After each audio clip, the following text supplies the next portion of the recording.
Thank you. Good morning, everyone. Welcome to our Colorado Forest Health Council Legislative Committee meeting on March 8th, 2023. I am the chair, Larimer County Commissioner Jody Scheib-McNally for this committee, and I welcome you all and to everyone on this call. Happy International Women's Day, and celebrating all of you. So just wanted to say that I've been getting lots of text today, so I thought I'd just spread on some good news or some warm welcomes. So we don't quite have a quorum, and I think it's getting there. Could someone on 303 please identify themselves? Yeah, hi all. This is Samantha Albert. Welcome, Samantha. Happy International Women's Day. Thank you. Same to you all. Thank you. All right, Courtney, I think we can go ahead and do roll call. Thank you. All right, I'm going to go down my list. Samantha Albert. Present. Hi, Samantha. Christy Belton. Katie McGrath Novak. Pat Dorsey. Director Matt McCombs or designee. Is that you today, James? Yep. Okay, great. Commissioner Jody Shattuck-McNally. Present. Good morning, Commissioner Mark Morgan. Present. Good morning, Mark. Julie Stinsel. Good morning. I'm here and I apologize. I don't know why Google Meet doesn't want to use my calendar or my camera, but we'll fix it. Well, good to have you, Julie. Selwyn White Skunk. And Commissioner Veronica Medina. Present. Good morning, everybody. And I Good see morning, that Commissioner. good morning, Commissioner. I see the Director McCombs has joined as well. Courtney, I think either Pat said she had to leave earlier, or maybe she had something. I think she was excused. Am I correct? I'm trying to remember. I don't think I heard from Pat, but Okay. Well, let's go ahead and call this move on, and we have a quorum, I believe. So let's move on to the first item on our agenda, which is approval of the minutes. I happened to just kind of scan through them quickly, but I wanted to see if anyone else had any concerns, edits, or questions about the minutes. Okay, I will welcome a motion to approve the minutes from February 23rd. Julie Stencil would move to approve the minutes. Thank you, Julie. Is there a second? Right. Thank you, Mr. Morgan. I will ask, here's Pat. Anyone have any other discussion? All those in favor of the minutes? Aye. Aye. Aye. Is there any opposition to approval of the minutes? All right, minutes are approved. Let's move on to our next item. We have two guest speakers today. We're going to spend about 40 minutes. So I want everyone to be aware of time. I will be kind of making sure our time is watched, because we have an hour today. And as you know, if we get closer, we'll have to talk about that. But we have some really great guests today to continue our discussion and hearing from our Forest Health Collaboratives and partners. And we appreciate our two speakers and guests today. Oh, Courtney, go ahead. I was just going to mention that I think James had maybe 5 minutes of updates for us on the legislative session. And I think that Pat Dorsey's here as well. James, I apologize. Go ahead and give your updates, please. No worries. Good morning, everybody. Just very few updates. Like I said, only needed about 5 minutes today. There was a Wildfire Committee Matters Review Bill 1006. It was the Rural Navigators Bill that Representative Velasco brought forward that was putting some funds and resources into the Office of Economic Development and International Trade. This is that bill that myself, Department of Natural Resources, Department of Public Safety, specifically Division of Fire Prevention and Control, were working on to amend. We were able to successfully secure an amendment that creates a grant program within the Forest Service where NGOs can partner with us to do some grant writing abilities, to do some fire mitigation work with rural counties at the direction of rural counties. That amendment passed. We believe there's going to be a few more amendments clarifying that one, specifically on which rural counties the Forest Service has to partner with when we're doing this program creation. And other than that, that one is going to be sitting in appropriations with the other bills that we've been following. Until we get a budget, we don't know how much money the state's going to have to spend on those. But that one actually passed unanimously. It got full support from the House Ag Committee. And so that's really exciting. The other update that I have for this team is the wildfire mitigation and home sales, House Bill 1300. That bill was also heard on Tuesday. There was a lot of discussion around that bill. Unfortunately, there was no action taken. I think the bill sponsors heard a lot of good feedback, both in terms of how to make the bill better, what they like about the bill. And so they asked permission from the chair to lay that bill over for action only so they can contemplate writing amendments. I don't actually know where that bill will fall. I know that the governor has taken a strong opposed stance on it because of private property rights. But we'll see how that bill kind of gets amended. It has not been rescheduled yet, but once that bill does get rescheduled, I'll make sure that that you guys all know when it's going to happen. And if and when I have access to those amendments, I'll be sure to let this team know too. But that's all I have on the legislative updates. Any questions? Could you clarify again for me, James, which one had the amendment that passed unanimously? Was that? That was 1006. Okay, thank you. I appreciate that. Any other questions?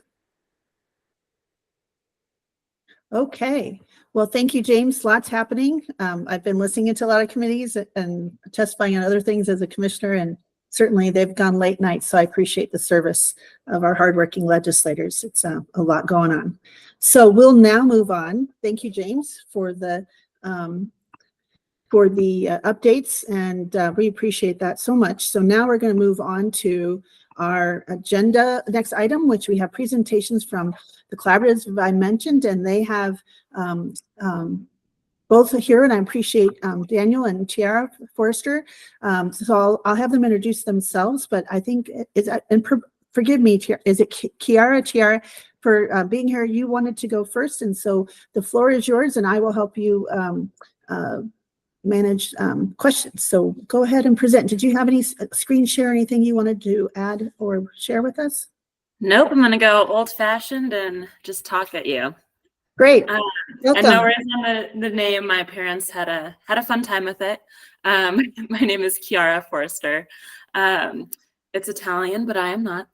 And I'm the Forest Program Director for the Watershed Center. And we are a small nonprofit based in Boulder County that works to protect and restore watersheds for people and the environment using a collaborative and science-based approach. We're also the lead coordinating entity of the St. Vrain Forest Health Partnership. And so that is one of those larger collaboratives that covers the St. Vrain watershed, which is approximately 625,000 acres. And we are working to achieve our vision of a resilient watershed that can sustain wildfire and other disturbances for forest health, flora and fauna, and our communities, as well as water quality. And so I wanted to talk a little bit about why I think collaboratives are important and why they lead to better work on the ground. This is my favorite topic to talk about. I'm sure you've all heard a lot about it. And so apologies in advance if anything is redundant, but I'm really passionate about this work. So for the recommendation of continuing to support collaboratives, especially in those areas that might be under-resourced, collaboratives are really critical because they lead to better work and more trust from the community, which go hand in hand. So there's, in addition to all of our observations, there's primary literature conducted that shows that when you have a collaborative working together, forest management projects are more complex and more nuanced, which is appropriate given that we work in a complex and nuanced landscape, and that they lead to more successful outcomes. So not only is it feel good, we get to all work together and we're happy and excited, but we also lead to better, more effective work. And it also leads to increased public trust, which I'm sure, as you all are aware, working in the space with the public, we really need them to be on board just as much as we're on board to get forest management done. And so specifically when we found that being a nonprofit a non-governmental organization, that we've been really effective leaders of these collaboratives because we are more quickly able to gain trust from the public. We don't show up with a badge, we show up with our mission statement, and that can really help to reach more diverse audiences. We also have longstanding ties to the community, as governmental agencies do. But I think most importantly, we really have the flexibility and adaptability to quickly adjust as issues arise and changes are needed. So we're really able to quickly adapt our protocols, our procedures, our mission to ensure that we are best serving our community and our ecosystems. And the reason that it's essential to fund this capacity is because this takes a lot of time. As you all know, it takes a lot of time to come to consensus among all of our partners and to make meaningful strides in collaboration. So we've been a partnership for about 4 years now. And it really took that time to build trust, to establish collaborative working norms, and to have shared consistent messaging that really helps the public to fully understand what we're working on. It also takes a lot of time, as you know, to build relationships and trust. And so I would say, and Daniel can definitely agree to this, you know, it takes more time to build relationships with private landowners than it does to do the work itself. And so funding that capacity, even though it's not necessarily all targeted towards acres treated, it's really required in order for us to build these effective landscape scale forest management projects. Without that time to build the foundation and to educate landowners, we will not get the work done. And collaboratives also provide a place to leverage one another's resources. So for example, in Boulder County, the city of Longmont was conducting forest management near Button Rock or Ralph Price Reservoir, if anyone is familiar. And so that's a really critical drinking water source for over half of the county. But they didn't have the ability to front the money because a lot of these grants require are reimbursement based. And so Boulder County, through our collaborative, was able to step in and be the fiscal agent because they had the ability to work with that large reimbursement-based grant. And so that's one example of a way that collaboratives, when we bring in these under-resourced or less resourced partners together, they're able to leverage the resources of those larger entities that have more flexibility. However, there are still a lot of barriers. And so long-term funding is really necessary, and it's a concern. You know, most of my job is coordinating this partnership, the St. Vrain Forest Health Partnership. And that is definitely one of the things that keeps me up at night, making sure that we're not just funded for this short term as additional funding is coming down, which we're very grateful for, but also thinking about the future and how this work is going to be for my lifetime. We're going to be continuing to need to be fire adapted communities and continuing to be stewards of our land. And so we need to think about that long-term vision as well. Another piece that I wanted to talk about the recommendation to help with those under-resourced partners. We are fortunate in our organization that we have the ability to provide match for a lot of these funding sources that require one-to-one match funding.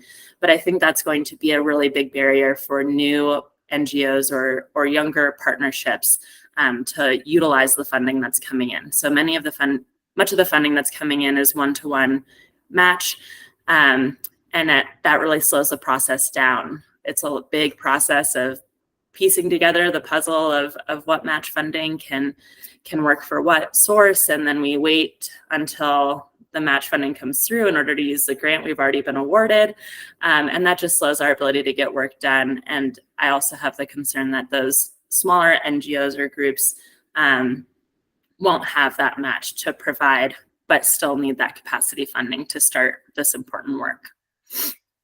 For the second recommendation of formalizing agency support for collaboration, we've seen that having our agencies, so for example, the U.S. Forest Service, the Colorado State Forest Service, and Boulder County, all those agencies being as invested as we are in the partnership really helps get work done on both sides of the fence, on both public and private lands. And so we've been incredibly lucky at the St. Vrain Forest Health Partnership. We've have a really close relationship with the State Forest Service and the U.S. Forest Service. But I know that that can be a barrier to other collaborative coordinators that I've spoken to across the West. So formalizing their support of and their investment in those collaboratives, I think would be useful for those areas. And just as an example, you know, the first thing that we typically hear when we get to a private property is, what about that side of the fence? What about the U.S. Forest Service? What about the State Forest Service? And that is a barrier to getting those folks on board. And of course, we talk about the home ignition zone and why that's the most important to treat. But we really, in our ability to say, we're working with the Forest Service. I talk to the Boulder Ranger District almost daily. They're invested, they're excited, they want to do work on their side too.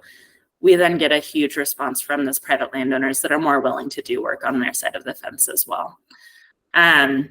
It also makes our grant applications much more competitive to be able to say that we have formal agreements or formal collaborations with those government entities, because we can point to the fact that our work is strategic and situated within these broader landowner visions, being the Forest Service's vision. And without agency commitment, in addition to grant funding being less competitive, we also will see random acts of restoration continue to be the status quo if they're not as involved in those forest health collaboratives as we are. And again, we've been very lucky, but I know that it's not true for everyone. For recommendation 3, to provide ample time for collaboratives to prepare grant applications. I think we all can relate to this. I saw James nod when Commissioner, you said that he's been up late at night. And so that is the same when we don't have enough time to prepare for grant applications. And so it can be challenging to maintain momentum on the ground when we have really short turnarounds.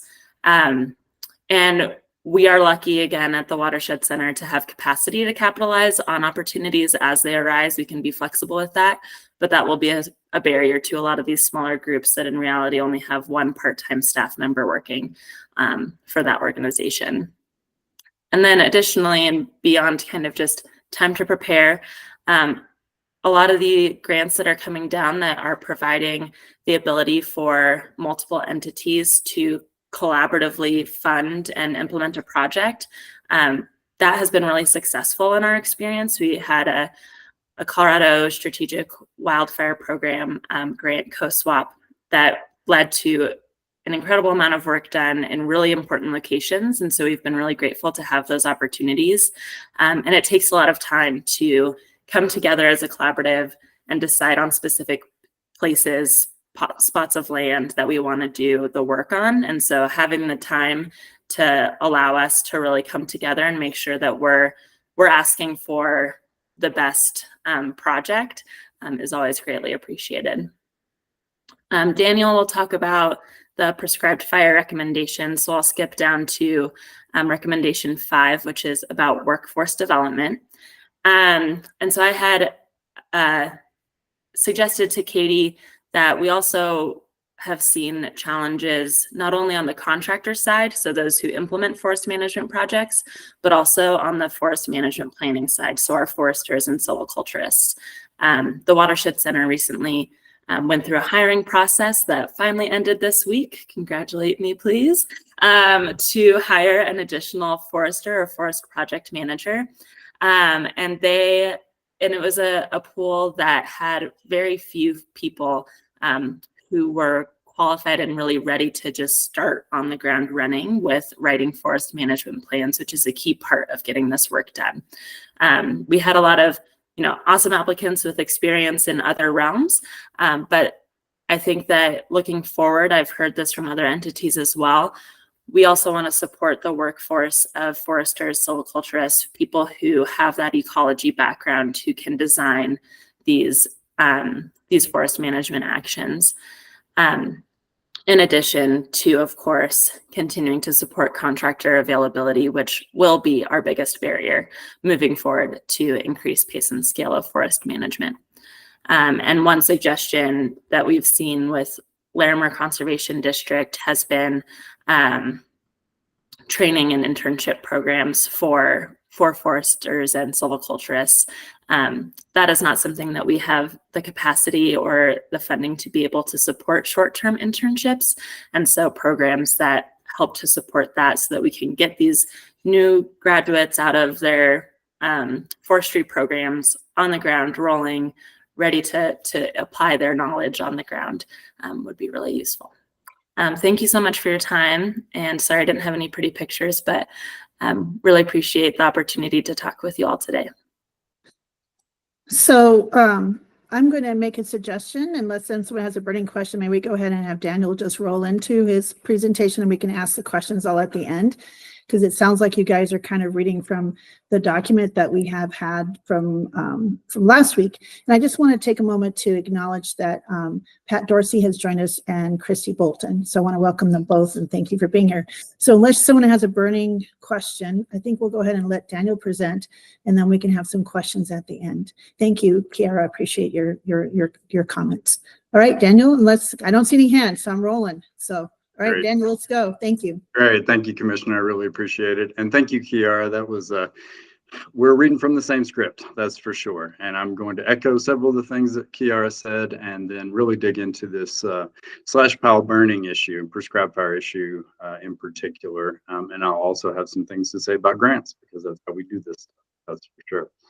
So good morning. My name is Daniel Bowker. I'm a forester for the Coalition for the Poudre River Watershed here in Fort Collins. Tell you a little bit about myself and a little bit about CPRW in case you aren't too familiar. I was trained as a forester in Kentucky. I worked in upland oak, which is also suffering from lack of fire, as we know. I did a lot of work in forest operations and harvest systems, best management practices, streamside management zones. I'm not a native Coloradan, but I came here because of the natural landscape and the social landscape. They spoke to me. I came here intentionally. I'm raising a 10-year-old girl here. She is a Colorado native. She was born and raised in this Poudre River watershed.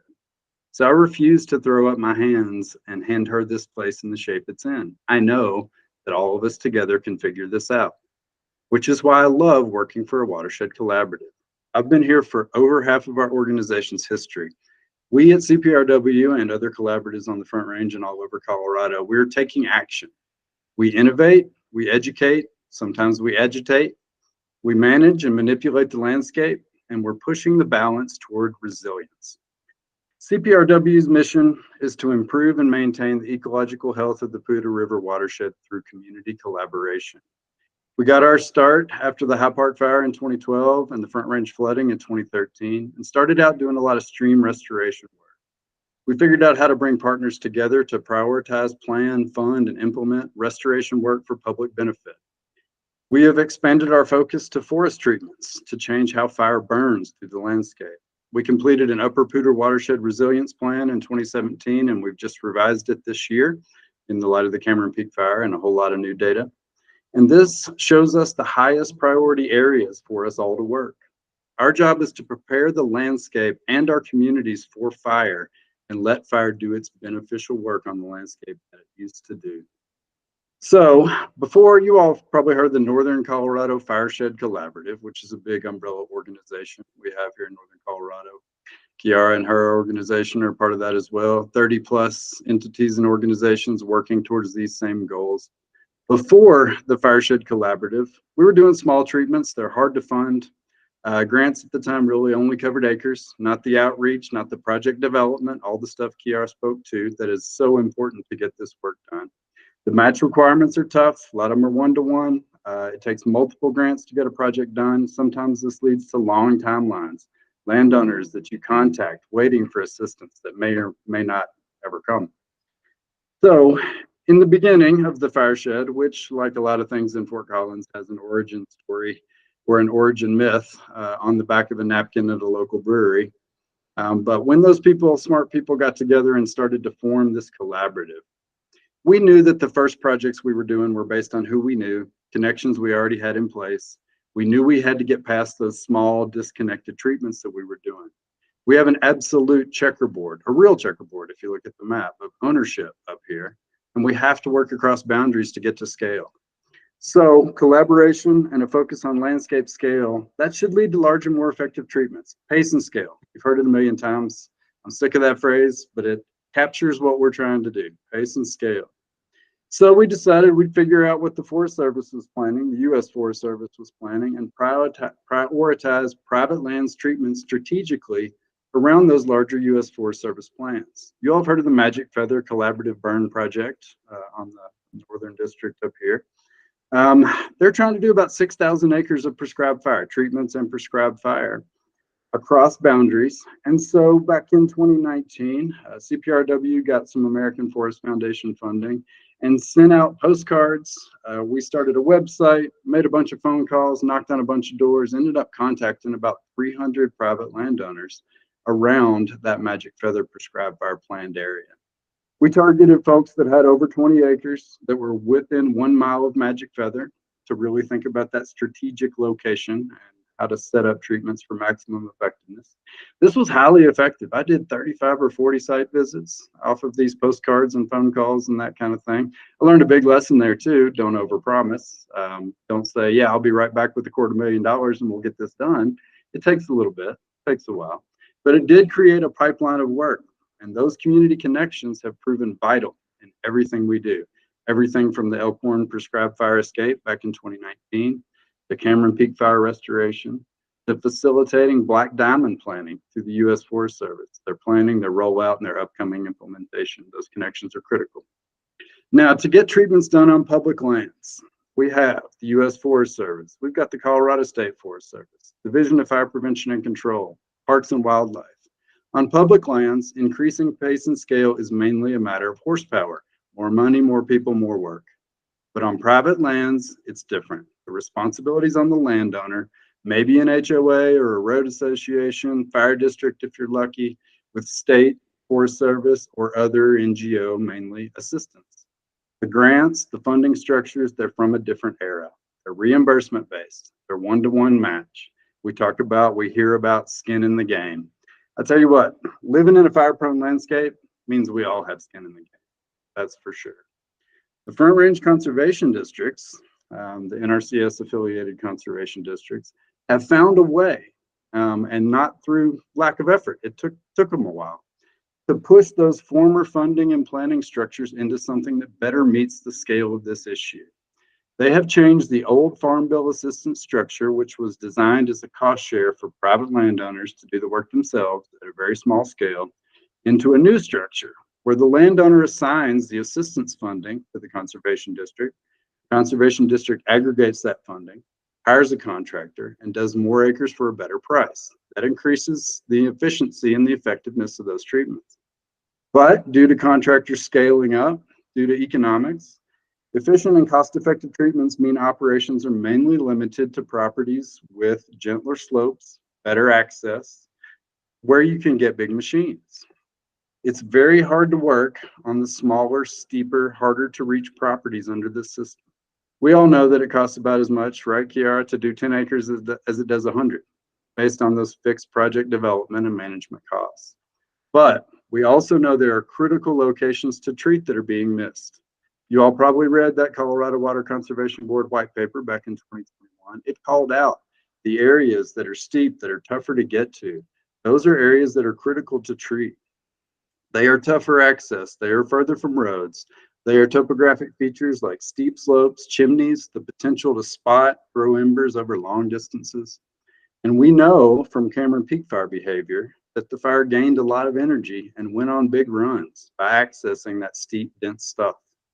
And these slopes are the biggest erosion and debris flow hazard areas that we have. We have to figure out treatment options in these locations. There are many valiant efforts to move and utilize wood from these areas. They are necessary, but they're not sufficient. Firewood, wood pellets, cogeneration. We took a guy out from a think tank that wanted to dig big holes and bury wood in them for carbon capture. Hey, whatever works, right? Once we took him out in the woods and showed him the scale of the problem and how far it was to the hole he wanted to dig, we haven't got a call back. But hey, why not? Why not give it a shot, right? So we have to figure out how to do these areas. Tethered logging, cable systems, All those need to be scaled up. They all have a place. We should try all these, but most of them depend on access. So in many of these locations, hiking in with the chainsaw, building and burning slash piles is the only real option, and it is relatively low risk. It is not a perfect treatment. It is limited to thin from below. We're looking at smaller diameter trees, ladder fuels, things below 6-inch diameter. It is better to take out more basal area. It is better to remove more mid and large size trees in all areas. Director McCombs and I have had this conversation. At this point, we are trying to bend this towards the endurable. We don't have the luxury of the ideal treatment in every location right now. Scaling up on these hard to access units on smaller private properties is possible. Collaboratives like mine and like Kiara's, we have figured out the staffing, the funding, the grant management to enable these projects. Now, this capacity does come at a real cost. We have reserved seat funders on our boards who pay to be there. We do a lot of creative fundraising. We have a Partners for the Poudre effort where local businesses can buy in at certain levels and help support us. We deal with a lot of breweries. I spent Sunday before last at the Horse and Dragon here locally, where they gave a portion of the proceeds from one of their big events to CPRW. They really value that clean water connection. Actually, we're having a funded dinner this summer. Please buy a plate and come on out. We'd love to have your support. It'll be a great party. All of this is to sustain our planning, outreach, and project development work outside of the current grant structure that really still just pays for acres. Now, furworm, forest restoration, wildfire risk mitigation, the capacity funding through furworm is a great idea. We have all targeted that and made use of that. Put more money in that, we'd love it. Now, we're also, and I want to address a couple things, we're not just out there making slash piles with no plans to finish the treatments. We're trying everything. We're trying all different kinds of treatments. We're working mechanized whole tree removal in partnership with the Conservation District. We're cutting and hauling to the big burn pile in the sky up there at Red Feather Lakes, Crystal Lakes. That's its own issue. We're masticating where we have to. We're trying to utilize wood where we can. We're piloting stream restoration projects using wood from paired forestry treatments. With the Conservation District, we have a local contractor, you guys may know him well, out on a local ranch right now, cutting logs that are going to go into the wild and scenic portion of the South Fork of the Poudre River to enhance the deposition zone on U.S. Forest Service land. Think for a minute, just imagine the planning and permitting that went into that. We got the decision signed though, and we're going to do it. We're getting it done. So at the moment, I've paused new piling projects for now until I have a solid, sustainable, scalable method for burning those piles. It's just not responsible to keep making them on the landscape if I don't think I can burn them. I just had to finish up the grants that I already had in hand. Some of these were from 2018, 2019. You got to do the work. You've already got funded. Now, we've had a long conversation about this among the fire shed. To suggest that all these landowners get trained and burn their own piles is just not feasible. Landowners can take care of a couple dozen piles a year if they're motivated and they got nothing else to do on Saturday. And with a decent furworm grant, matched 1-to-1 with some other funding source and a good chainsaw crew, I can make 500 8x8x8 slash piles on 35 acres in a week or two. And just by myself, one forester writing his own grants, I can plan, fund, implement 3, 4, 5 projects a year. If we're really talking about getting to scale, we're talking about the potential of building and burning tens of thousands of piles a year on private ground, just like the feds do on federal ground. We need public resources and not just money to complete these critical treatments at scale for maximum effectiveness and to meet this existential threat to our communities and natural systems. Private landowners are taking a big private risk for public benefit, but we don't give them access to enough public resources to match the public good that they are providing. We do have, and this is so encouraging, we do have a new DFPC fuels crew funded by the U.S. Forest Service in northern Colorado that has the potential to fill this gap of pile burning on private lands. They've got the people, they've got the equipment, they've got the funding, they've got the expertise.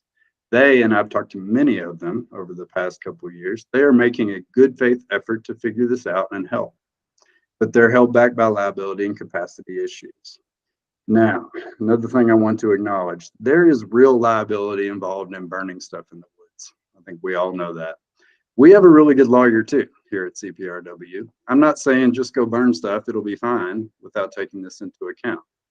But currently, the state requires, and this is not DFPC policy, this is the Attorney General decision, requires $2 million each occurrence, $10 million aggregate, and $500,000 any one fire policy for a private landowner to hold for DFPC to come burn on their land. Only a handful of large private ranches currently can meet this requirement.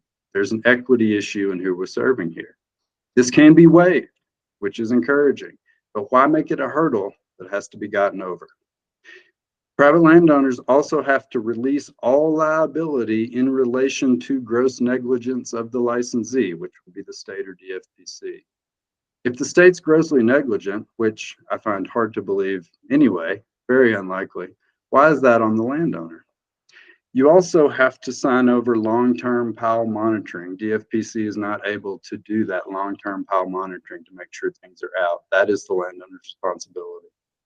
To shift all this liability to a private landowner, as well as the responsibility to cold trail hundreds of POWs at a time, does not acknowledge the public benefit these landowners are providing and the private risk and initiative they are taking to provide. Now, I'm not a lawyer, thank goodness. I'm also not a firefighter. I'm not a legislator, and I could be wrong. Being wrong is how I've learned. I've never learned anything from being right. So, let me know if I'm wrong. But I'm just telling you what I see, and I've been working on this for a few years now. We talked a lot about shared risk. Right now, the state is very well protected from liability risk, but we are not very well protected from wildfire risk. Some specific recommendations for POW burning. Let the liability rest with the trained, staffed, funded state crew that was intended to help with this problem. Commit more state funding to building out DFPC's capacity to burn POWs on private lands. It's very encouraging now that the State Forest Service personnel can burn under DFPC auspices. That is a great idea to increase capacity. We need more crews around the state. We need more of these DFPC crews around the state. And we need a catastrophe fund to be a backstop for private landowners, contractors, and NGOs that are willing to get trained and take the risk on themselves. I don't want Colorado to be like California either, but California now has a $20 million liability fund where certified burn bosses have protection against claims from an escape. Right now, we have a handful of NGOs with burn bosses trained and willing to burn on private lands, but the insurance situation is very tenuous. The insurers tell us that the reinsurance market is backing rapidly away from any mention of prescribed fire all over the country. Now, we're still trying. If it snows enough this weekend, it's looking kind of nice right now. My good friend Kristen Leger at the Ember Alliance is hosting a pile burning workshop for private landowners on Storm Mountain, where they're actually going to light some piles on fire. The Ember Alliance finally obtained enough insurance coverage to put fire on the ground again in Colorado. Last time we burned during a pile workshop was 2021. That's not facing scale. So we also need to keep working on improving and expanding the Certified Burner program, which is an excellent program, to make it more known by and accessible to private landowners. We need to give willing landowners liability protection and a catastrophe fund if something goes wrong. So for us to make progress at scale against this huge wildfire problem, we know there has to be more actual fire, not just moving wood around. And pile burning by and for the public is very effective at normalizing the presence of fire on the landscape. It's just not that scary once you see it happen. It has huge potential for increasing the social license necessary to burn at scale, not only piles, but broadcast fire, and for reducing the public's demand for immediate suppression of every start. Now, that's a bunch of stuff on pile burning. I'll let that sit a minute, but I do want to come back to a few of the things that Kiara mentioned about the grant programs. We do have some excellent grant programs in this state and federally that we take advantage of, and we write, like Kiara said, until late in the night. We write applications for these every year to try to get our projects done. We all know we need more furworm and more co-swap funding. Both excellent grant programs, but they both need more funding. I was listening a few weeks ago when I loved Mr. Morgan's comment about, I love football. It's my favorite game. I played it growing up. I love watching it. My daughter loves it. As a society, as Mr. Morgan stated, we all agreed we would spend hundreds of millions of dollars on a new football stadium. I love that stadium. But we have not, as a society, decided to fund this problem to the extent that it needs to be funded. That is for sure. We need to reduce or eliminate match requirements. This shell game of finding matching funds, it takes an inordinate amount of time away from project development and implementation.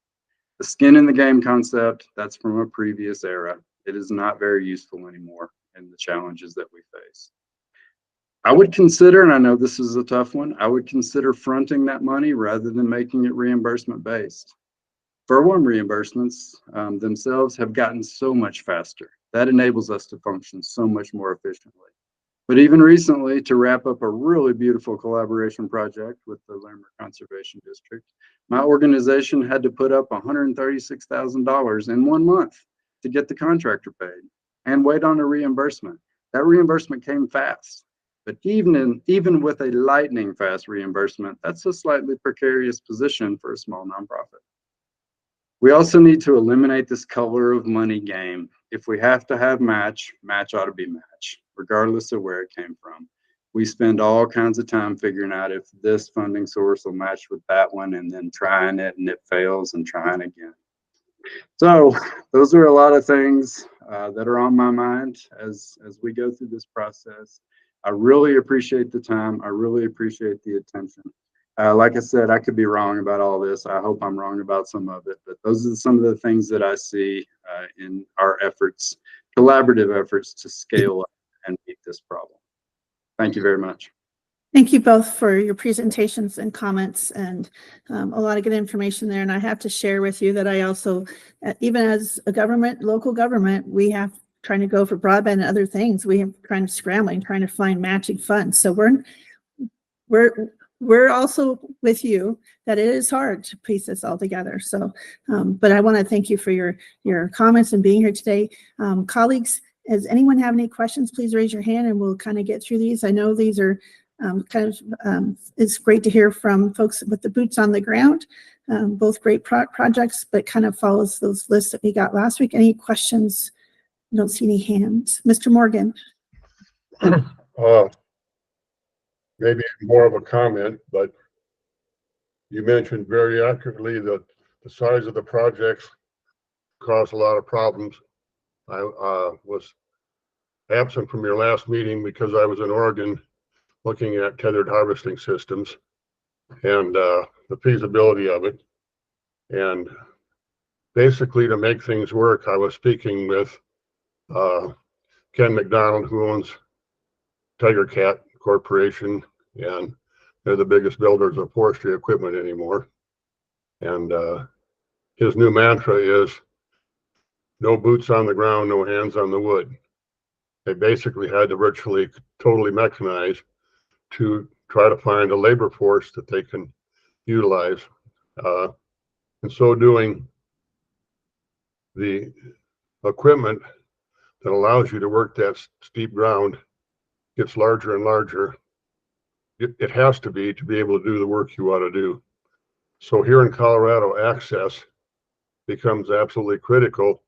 There in Oregon and Washington a couple of weeks ago, it was a real problem for them. And they have a harvesting system built with a road structure to accept large equipment. And here we do not have that. Every bridge, every ford, every stream, every road is a problem. And so I think that steep ground harvesting, the other problem we have here in Colorado, and I don't know how you want to address this, is that your road network developed with mining and ranching, not timber harvesting. So all your road network is in the bottom of the streams and rivers. And most of that tethered harvesting systems and all of that makes it work is a top-down type of arrangement. There's very little ability to yard that material. So I think you will have to address your transportation system as much as the other. The other question I would have here is that in your development of these projects, a minimum, absolute minimum tethered ground harvesting system would be time you have your anchor, your cable system, your grapple, and your processing. A bottom end is about 3.5 million. And so to enter into that, it isn't always so much, I think, the individual size of the projects, if you can access them, it's the size of the program. And as you guys mentioned earlier, you know, the consistency and the size of the program. Lastly, I would say I worked on it for several years in the past. Your form of, you have to have some kind of immunity to do this pile burning and broadcast burning. You know, we lost it with the Lower North Fork fire. Everybody knows the story. That's what happened. And Governor Hickenlooper in his first couple months canceled the whole thing. And I did a survey. I had some friends who were personal friends that were state foresters at the time. And all these other states have one thing that Colorado does not have, and that is some form at some level for that immunity to do this work, financial immunity. And Colorado has been a tough sell. There's a lot of attorneys in the legislature in Colorado. And I don't know, but I think you have to bring pressure to bear to achieve that. But I don't want to be a doomsayer, but I can see no way that you can bring this to scale. We are the legislative committee that we're supposed to work on. It's the meanest, toughest nut to crack, but that immunity problem and the insurance problem is dwarfs all your other concerns to getting your work done, in my opinion. And so anything we could do to move that along, I think you have to, if you're going to poke the lion, that's where we need to poke him, right there. Thank you, Mr. Morgan. I want to make sure everyone's thinking about time. I have Pat, and thank you, Mr. Morgan, for your comments. I don't think there was a question. It was more of a comment, correct? I said so. Okay, thank you. I think you said that. I just want to clarify that. So now we have Pat Dorsey and then Courtney. Yeah, thank you, Commissioner. I just had a question from oftentimes pile burning gets lumped into the same category as broadcast burning as far as prescribed burning goes. And yet sometimes forest thinning and pile burning needs to come before you can broadcast burn. Does it make any sense, number one, from a policy perspective, and number two, from a, just how burns work, to separate those two?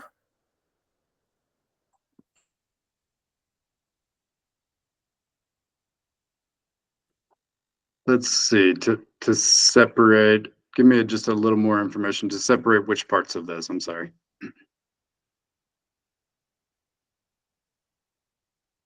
I'm sorry, I went to hit my mute button and I opened another window. To separate those two from a policy perspective, like, would it make sense to have different rules that govern, pile burning and broadcast burning? That is a great question, and there are probably more qualified people here to answer that. But it does seem to me that they are two different animals. They absolutely are. To get the fire behavior that you need for broadcast burning, you just can't have the fuel moisture and the moisture on the ground like you do for pile burning, that you're required to have for pile burning. And we all know that piles can go wrong as well. That's for sure. That it has happened.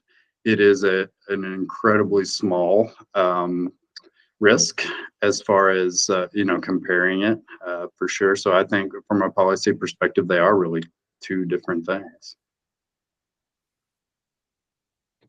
Thank you. Courtney. Yeah, thanks so much for these presentations. I want to try to understand what you were saying about capacity funding, but I don't want to simplify what you said. So correct me if I'm catching this wrong. It sounds like there are programs out there that do meet your needs would simply funding these programs at a greater level, allowing them to make more grants, like would that satisfy this need for more capacity funding, or are there gaps in what's available, like for planning and for administration and for outreach? Like do the programs that exist fill all those gaps, or are new things needed to meet your real needs? Yeah, I can start with that one. That's a great question. Thanks for diving in there. I think on the capacity side, for an organization that's already established and already has, reserve funding, a lot of what's out there does meet our needs, but there's a long-term issue with that. So being able to say, we will be able to have 3 staff beyond the 3 years we already have funding for, that's kind of where the concern lies for an already established organization. I'll also add that our ability to get funding to do things like administration is really difficult. So just having, we, in addition to leading forest management projects and the Forest Health Collaborative, a lot of my job is also doing the things like Daniel said, like fundraising, because we can't afford to hire somebody else to do fundraising because all of our grants are project based, which is really great, but it does limit our ability to really expand out our programming in a sustainable way. And it does lead to a lot of, as you all experience, burnout with people that have to work 3 jobs as part of one. And then I would say for smaller organizations, so not really speaking for the watershed necessarily, but I think that match requirement is going to make it so that the grants that are currently out there are not very usable for those smaller organizations. So for example, I know that Estes Valley Watershed Coalition is an awesome organization that we love to partner with. They have one, I think she's now full-time, but she was part-time for a very long time. And, they don't really necessarily, an organization like that, if they were interested in starting this collaborative, the collaborative, again, takes at least half of my time. And so for her to be able to have that match already there to do that one-to-one match for the existing grant opportunities, I think would be really difficult and a barrier to these new collaboratives starting to pop up. And I think that's also important to look at from the state geography perspective of in Boulder County, we have a ton of opportunities. We have the Boulder County Wildfire Mitigation Tax is just one example. And so in these other areas where there's not that additional funding available, they're only relying on those state and federal funds. And matching those can be, like Daniel said, and like Commissioner said, it's tough. Daniel, do you have anything to add to that? I'll add just a little bit. And part of what I'll add is that I know these are kind of hard to get our minds around too, the capacity funding side of things, because implementation funding has a fairly easy metric. It's acres. If you're getting the acres done, you get paid for them. Capacity, how do you measure that? And I understand from a funder's perspective that is a tough one. One of the ways that in the Northern Colorado Fireshed Collaborative, we have started to try to address that is through the Fireshed and through U.S. Forest Service funding and through working with the National Forest Foundation as a fiscal agent. We now have an implementation investment committee through the Fireshed that is giving out capacity funding in a process that is similar to a normal grant process, but it's really more of that. They called it trust-based funding. And, there is a lot of trust when you say, we're going to give you this money to develop a program, to hire people, to get these projects developed. It's really tough to tie that to acres. We have tried over and over to figure out how that translates to acres, but that upfront money and that trust and that capacity building is such a huge part of this. Figuring out the metrics, I understand, is a tough call, but I think it's possible. And I guess I'll just, sorry, Daniel, note to that, I think we are all really working on how to measure success beyond acres treated. I know that's something that I'm working with an RMRS, Rocky Mountain Research Station researcher on now. And I just want to note too that acres treated should not be our only, as Daniel and I both agree on, should not be our only measure of success. That will not get us the best work that we can do.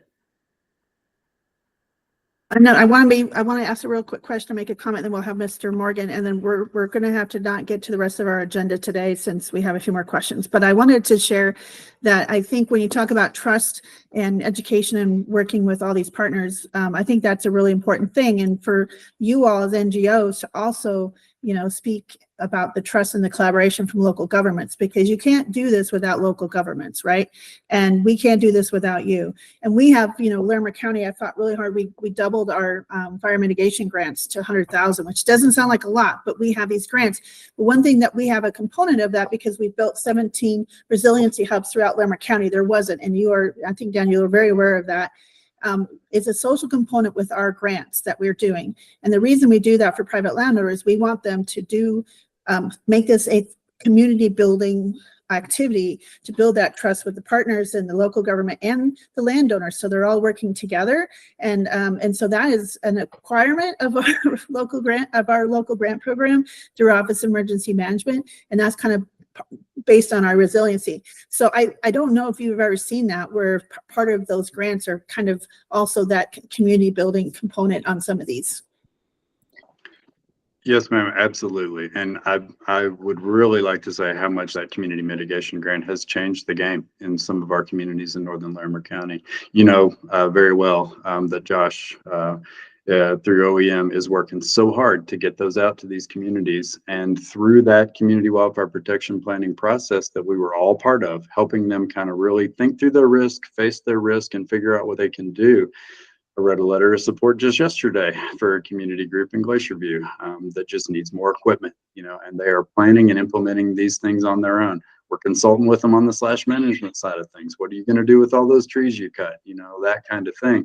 And then we have the sheriff's office. We have Raina and Derek, and they are working so hard to get that air curtain burner up there and get that implemented. So it is hand in hand. And that grant program has been such a game changer for community-driven wildfire mitigation. Thank you, Daniel. I agree. So we are down to 3 minutes, Mr. Morgan, and then and I just want to say, we have those other 2 agenda items. That means you all get homework for the next, Question. so for a couple of next meetings. Go ahead, Mr. Morgan. I have a question for Daniel. You mentioned about the U.S. Forest Service and their burning program. One of the big impediments to working on private ground is the ability to build and burn mechanical piles. We're always limited to the 8x8 piles and everything, and it's incredibly inefficient and actually does not burn as clean. Do you have the ability in your organization or to influence that to where we could build and burn mechanical piles on private ground? Because as Pat mentioned earlier, it's 2 separate problems, and in reality, it's 3 separate problems. Because if you could build mechanical piles, do you have the ability to do that, or is that a legislative cure that we could work on? Because that would be a huge assistance to get cheaper work done on a bigger scale. Absolutely. Yes, sir. You're right. They really are 3 separate problems. Mechanical piles and hand piles are 2 different animals for sure. I'll tell you what I know through the Larimer Conservation District, and I know they are working right now with a project that they did in the Big Thompson watershed, and they are real close. They've been working really hard with DFPC and have gotten a lot of good assistance from DFPC to get a burn plan written and to burn some of those machine piles. This also depended on a very large private ranch being able to afford that liability insurance that they needed. So, back to liability again, but yes, I think there is a method to do those machine piles as well as the hand piles on private ground. The thing with the machine piles is that you can burn those with a large amount of snow cover, which absolutely eliminates your risk, your liability risk, because you can burn them right in the middle of winter. And I think that would. Okay, we're at 9:29. I'd like to have just a couple more minutes. Can I get someone to make a motion to extend our meeting by 5 minutes? So move. Second? I'll second. All those in favor? Aye. Anyone opposed? Okay, we're going to extend by 5 minutes. So if you have more questions, please forward those questions to Courtney and she'll share them with our 2 speakers. If you have further questions about their presentations. Thank you, Daniel and Kiara, for being here today. We're so grateful for your expertise and insights, and we really value your your information today, and certainly we'll have these in our minds as we go forward. We really thank you both, and thank you, Samantha. So I want to just go on and just let you know we had our meeting on, and you're welcome to stay, by the way, if you want to hear our conversation. So we had our meeting on Wednesday. If I'm correct, yesterday I rode the train. So yes, Wednesday. And we had a quick half hour. It was really a pretty robust conversation.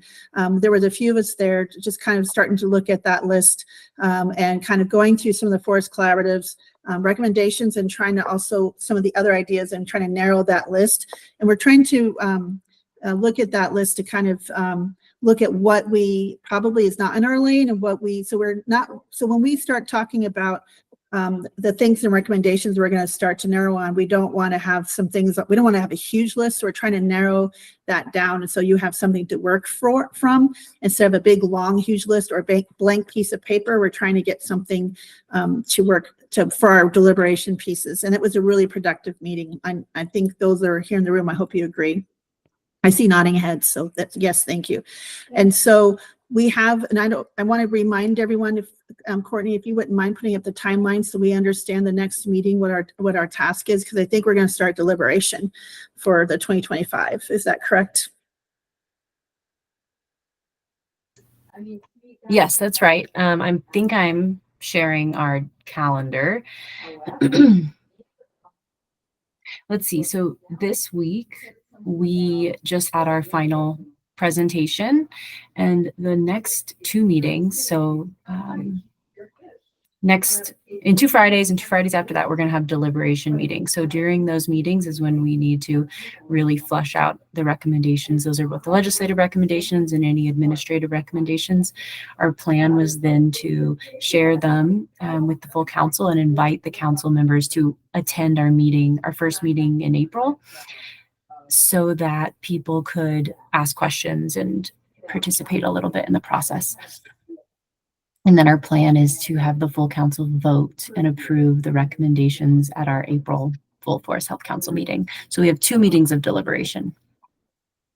Yes, thank you. And so, so for everyone, Courtney I think if you have those links, it's in their agenda today, and I think she has updated that link for the list of ideas or some of the things that we have done from that meeting on Wednesday. Correct me if I'm wrong, Courtney. I think that Correct. Yeah. So I'm asking you all to do some homework, to look at that list, and that by all means is not etched in stone or cemented in concrete. So yes, thank you. We appreciate it. And so I would really encourage everyone to kind of read through that and think back to all the meeting minutes and conversations and kind of really reflective of where we want to go with some of the recommendations. And still there's things we can add, innovative, outside the box thinking. As I was talking, Director McCombs and I had said that, it seems like we really lean heavy on some of the agencies to kind of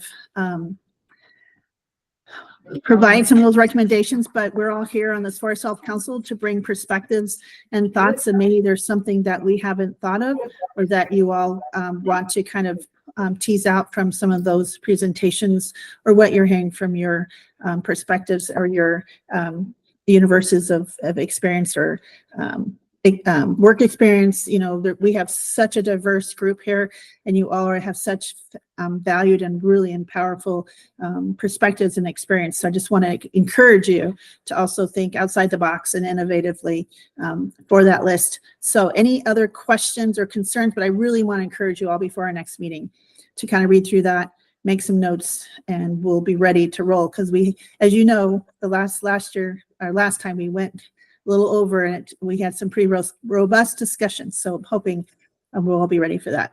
Any other comments or questions? All right. Well, I wanted to say, yep. Thank you, Courtney. She's going to follow up with an email. And just thank you all. Happy Friday. Great presentations today. Great discussion. Thank you all for your time. And again, happy International Women's Day to everyone. And have a great weekend. Enjoy the snow. Take care of someone. Take care, everyone. I really appreciate you. Thank you. Thank you. Thank you, Commissioner. Thank you Really all. appreciate it. Thank you. Take care. Thank you. Thank you.